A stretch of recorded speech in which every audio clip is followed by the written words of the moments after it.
మాట పలుకు తెలియనిది మాటున ఉండే మూగమది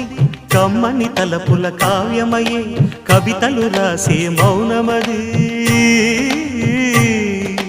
రాగల రోజుల ఊహలకి స్వాగతమిచ్చే రాగమది శృతిలయలరగని ఊపిరికి స్వరములు కూర్చే గానమది ఋతువుల రంగులు మార్చేది కల్పన కలిగిన మది భావం బ్రతుకును పాటగా మలిచేది మనసున కదిలిన మృదునాదం